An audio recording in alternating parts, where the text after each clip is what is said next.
The way I approach politics, I don't get stuck in the ideal. I'm not one who says, I wish we had anarchy, so yeah, I'm gonna vote no on anything that's not anarchy.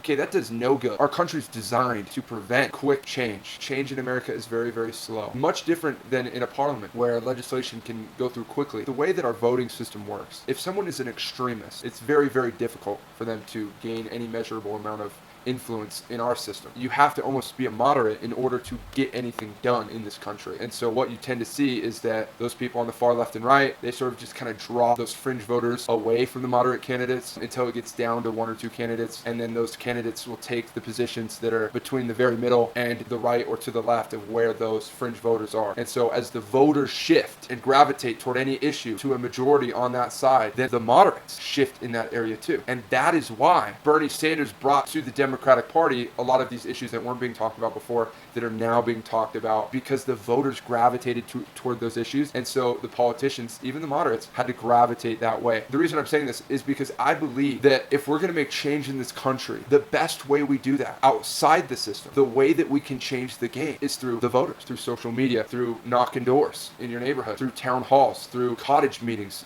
on the neighborhood level. It's through changing the hearts and minds of Americans. Literally, guys, Coney 2012, we had congressional action on that because of how big of a deal that came on social media. They call it collectivism. So really, we can have influence. We can change the game. We just have to focus on the rhetoric that we're using and the way that we're changing people's minds on these issues. What I've also learned is that the debate style used is a huge deal when we're talking about issues. Let me tell you what I used to do. I used to take an uninformed position and I used to be like, this is where I stand, and so I'm going to throw this idea out there, and anybody who comes to me with the response, I don't care what it is, I'm going to just stand my ground. And I'm not going to move because I want to be right. And that really got me nowhere, and it didn't help anybody. It just pissed everybody off. So what I've realized has really been a game changer is we take an issue and we invite everybody from all sides to the table. Just like in a business meeting, it's like, okay guys, what are the ideas out there? What can we do? What's currently being done? And where can we move this forward so that we'll see some improvement? The type of responses you get are so much better. Bring your idea, let everybody else vet your idea, and then evaluate. That's how I learn, honestly. I don't like to come out immediately with, well, this is my idea. It's the perfect idea. I hope this will move forward, and I'm going to stand my ground on this. What I like to do is kind of stand back a little at the beginning, let everybody bring their issues to the forefront, what they've kind of seen, the talking points from the right and left, the stuff that isn't ever covered on the news. And once all these type of ideas are brought forth, you get to see that left, right, moderate array that I was talking about. This is where the majority of people lie, and this is where the fringe people lie. And so in order to move the needle forward, we have to make concessions. Okay, we can't stand on the ideological far right and we can't stand on the ideological far left and hope that we're going to improve the situation in any way. And so at the end of the day, we really get to see everybody's true colors instead of people just hashing out these talking points that we've already heard. Let's get to the crux of the issue. I mean, what is it really that you want? You want an America where everybody is toting a gun around, or do you want an America where literally cops are patrolling everywhere constantly and we live in a military state, this police state that is just because nobody trusts anybody and they fear going to the park because they fear being blown up? Like, obviously those are two extremes. So hopefully this kind of helps. I really want to do this for any future issue that's coming up, and hopefully more people will want to come to the table and offer their opinions. If this is something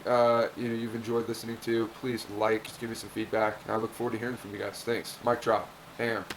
Let's go.